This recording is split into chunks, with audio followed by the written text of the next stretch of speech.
अस्सलाम वालेकुम, कैसे हैं आप सब लोग। आई होप आप सब लोग बिल्कुल ठीक होंगे।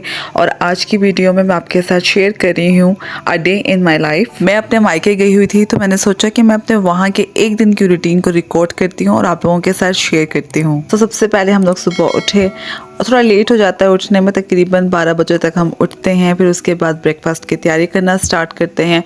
तो सबका अपना अपना एक टेस्ट है। जैसे कि मैंने आपको पहले भी एक व्लॉग में शायद बताया है कि मुझे ब्रेकफास्ट में लाइट चीज़ें खाना अच्छा लगता है।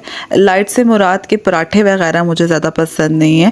कभी कभार खा लेती हूँ, लेकिन ज़्यादातर जो है मैं ब्रेड लेती हूँ, पफ्स ले लेती हूँ, केकरस वगैरह, केक, बंस, इस तरह की चीज़ें मुझे ब्रेकफास्ट में लेना अच्छा लगता है।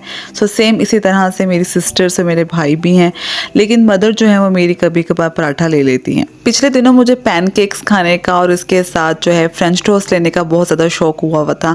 सो अब वो कंटिन्यूसली खाने के बाद अब उससे थोड़ा दिल भर गया है। तो आजकल मेरा ऑमलेट को ब्रेड के अंदर लगा के भी उसको तवे पे सेक के एक सैंडविच की तरह खाने का बहुत दिल करता है, बहुत मज़ा आता है। सो आजकल मैंने ये स्टार्ट किया हुआ लेना। सो मम्मा की तरफ जाके भी वही रूटीन कंटिन्यू की। तो सुबह को उठ के फ्रेश अप होने के बाद कोई एक का सिस्टर जो है वो बिस्तर वगैरह उठा लेती है, तो बाकी की जो दो बहनें हैं वो किचन में चली जाती हैं। कोई एक का चाय रख लेती है, ऑमलेट की कटिंग कर दी, और एक जो है वो नाश्ता बना लेती है। सो जो मम्मा होती हैं वो हमारे बच्चे देख लेती हैं। इसी तरह से मिलजुल के एक साथ काम हो जाता है और फिर हम एक साथ बैठ के नाश्ता करते हैं, क्योंकि हमें नाश्ता करने में काफ़ी टाइम लग जाता है। हम बातें करते हैं उस टाइम पे, बच्चों को देख रहे होते हैं, उनको एंजॉय कर रहे होते हैं, सब मिलके उनकी बातें डिस्कस कर रहे होते हैं। सो और बहुत सारी चीज़ें होती हैं एक साथ डिस्कस करने की, एक साथ बैठ के। सो वो सब करते करते हम लोगों को काफ़ी टाइम लग जाता है। और यही तो रौनकें होती हैं माशाल्लाह से मेके की, कि आप सब बहन भाई इकट्ठे होते हैं। वो जो आप इतने टाइम से ना मिले हो तो बहुत कुछ होता है बताने के लिए, बहुत कुछ डिस्कस करना होता है, बहुत कुछ शेयर करना होता है। और इसके साथ ही साथ आप बहुत लाइट भी फील करते हैं मेके में जाके, जब आप अपनी बातें करते हैं। ज़रूरी नहीं कि आप कोई गॉसिप्स करें, लेकिन आप जब बहन भाई आपस में एक दूसरे से मिलते हैं, मिल बैठ के बातें करते हैं, बच्चों को इंजॉय कर रहे होते हैं, तो आप ऑटोमेटिकली बहुत मेंटली तौर पर जो है रिलैक्स हो जाते हो। और मुझे लगता है कि सभी लड़कियां मेरी इस बात से रिलेट कर सकती होंगी कि जब भी वो अपने मेके रहने जाती होंगी, अपने बहन भाइयों से मिलती होंगी, अपने पेरेंट्स से मिलती होंगी, तो वो भी मेरी तरह बिल्कुल फ्रेशन अप हो जाती होंगी। कि सेम वैसे ही है जैसे हमारे हस्बैंड्स को सैटरडे और संडे का ऑफ हुआ हो तो वो देर तक सो रहे होते हैं और रिलैक्स कर रहे होते हैं। तो जब हम भी अपने मायके जाती हैं तो हम देर तक सो रहे होते हैं, लेट लेट तक जागते हैं और रिलैक्स कर रहे होते हैं। तो सबकी ऐसी ही सेम सी रूटीन होती है अपने मायके में जाके। बातें करने के साथ साथ चाय भी रेडी हो गई है और मैं ये अपनी बहन के लिए ब्रेड सेक रही हूँ। उसका ऑमलेट मैंने रेडी कर लिया हुआ है। और ये मेरी छोटी बहन ने जो है अपने लिए एग बॉयल वाला सैंडविच बनाया है, जिसके अंदर उसने क्यूकम्बर के स्लाइसेस लगाए हैं। और इसके साथ साथ जो है मेरी मम्मा का सैंडविच भी बन के रेडी हो गया। सो ये 3 लोगों का ब्रेकफास्ट बन के डन हो चुका है, जिसमें है मामा का सैंडविच, मुझसे छोटी वाली सिस्टर का बॉयल एग सैंडविच और सबसे छोटी सिस्टर का ऑमलेट ब्रेड। लास्ट में रह गई हूँ सिर्फ मैं भी अपने लिए ऑमलेट बनाऊंगी, उसको ब्रेड पे लगाऊंगी और तवे पे ही क्रिस्पी सा ब्रेड को सेक लूँगी।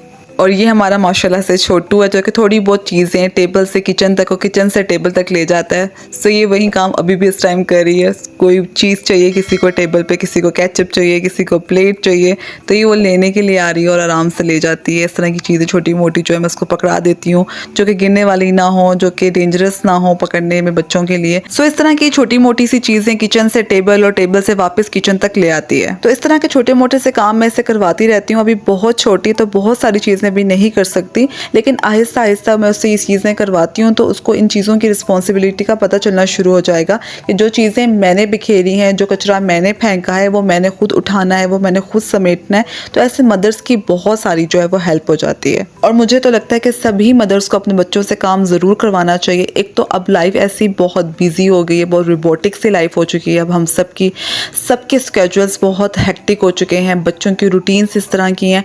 अगर वो अपने काम भी नहीं पूरे करेंगे तो मदर्स कैसे रिलैक्स कर सकेंगे। और अगर हम सही होंगे तभी हम अपना पूरा घर जो है वो अच्छे से मैनेज कर सकती हैं। अभी थोड़े दिन पहले ही मैं इंस्टाग्राम पे स्क्रॉलिंग कर रही थी और वहाँ मुझे एक रील नज़र आई, जहाँ पे एक मदर अपने बेटे से, जो कि तकरीबन 12 या 13 साल का होगा, उससे सभी घर वालों के लिए रोटियां बनवा रही थी। भले ही उस बच्चे की रोटियां टेढ़ी मेढ़ी सी थीं, लेकिन सभी घर वाले उन रोटियों को खा भी रहे थे और साथ ही साथ अपने बच्चे को अप्रिशिएट भी कर रहे थे। सो आजकल की जो मदर्स हैं ना, वो काफ़ी स्मार्ट हो चुकी हैं, जो कि एक बहुत ही पॉजिटिव चेंज लगता है मुझे। नाश्ता कर लेने के बाद तकरीबन 2-3 बजे दोपहर में बहुत प्यारा मौसम हो गया था और बारिश होना स्टार्ट हो गई थी। तो फिर सबका दिल किया कि कोई स्नैक होना चाहिए इस टाइम पे, और साथ ही साथ बच्चे भी सोए हुए थे अपने नैप के लिए, वो भी सोकर उठ चुके थे, उनको भी थोड़ी बहुत भूख लगी हुई थी और मौसम भी बहुत प्यारा था। तो हमने सोचा कि क्रैकर्स फ्राई कर लेते हैं, बच्चे भी इंजॉय कर लेंगे। सभी ने क्रैकर्स इतने शौक से खाए कि मुझे इन क्रैकर्स को 3 मरतबा फ्राई करने आना पड़ा। असल में ना हम सभी ने क्रैकर्स काफ़ी टाइम से खाए नहीं थे, तो मुझे लगा कि एक नॉर्मल सी क्वांटिटी हम सब के लिए इनफ होगी। लेकिन बच्चे तो बच्चे, हम सब बड़ों ने इतने शौक से खाए कि हर बार फ्राई करने के बाद ऐसा फील होता था कि अब ज़रूरत नहीं पड़ेगी दोबारा फ्राई करने की। लेकिन थर्ड टाइम फ्राई करने के बाद भी ऐसा फील हो रहा था कि सबका दिल है और खाने का, लेकिन हमने सोचा कि अब बस कर देते हैं क्योंकि रात का खाना भी अभी हमने खाना था।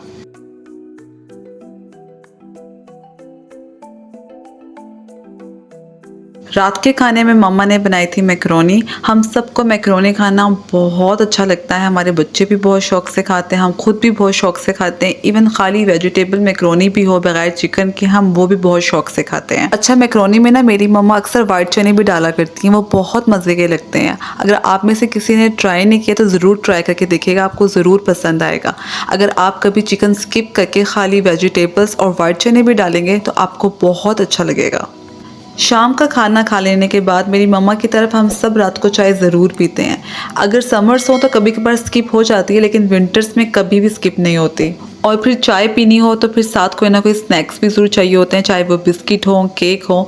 तो मेरी बेटी ने बहुत ज़िद लगाई हुई थी काफ़ी दिनों से कि मुझे हैप्पी टू यू करनी है। उसको हर थोड़े दिन बाद अपनी हैप्पी टू यू करनी होती है, यानी कि केक कट करना होता है या फिर केक खाना होता है। तो वो काफ़ी दिनों से ज़िद कर रही थी, तो हमने सोचा कि क्यों ना केक मंगवा ही लें और इसे कटवा लें ताकि वो खुश हो जाए। फिर हमने चाय पी और केक कट किया। फिर अपने अपने बच्चों को सुला लेने के बाद या तो हम कोई मूवी देख लेते हैं या फिर बैठ के बातें करने लग जाती हैं हम तीनों सिस्टर्स। ऐसा होता है कि हम जब तीनों इकट्ठी होती हैं तो हम सबका बहुत दिल कर रहा होता है कोई हॉरर मूवी देखें। हमने इतनी हॉरर मूवीज़ देख ली कि लगता नहीं कि कोई ऐसी हॉरर मूवी बची होगी जो हमने ना देखी हो, फिर चाहे वो मूवी बॉलीवुड से हो या फिर हॉलीवुड से। बस यही थी मेरी आज की वीडियो। आई होप आपको मेरा ये छोटा सा व्लॉग मेरे मायके का आपको पसंद आया होगा। और अगर आपको मेरे ये मायके का व्लॉग पसंद आया है तो जाने से पहले मेरे चैनल को सब्सक्राइब, वीडियो को लाइक और बेल नोटिफिकेशन को हिट कर दीजिएगा ताकि मेरी हर नई आने वाली वीडियो का नोटिफिकेशन आपको टाइम नहीं मिल सके। इसके साथ ही मुझे दीजिएगा इजाज़त, नेक्स्ट वीडियो में मुलाकात होगी। अल्लाह हाफिज़।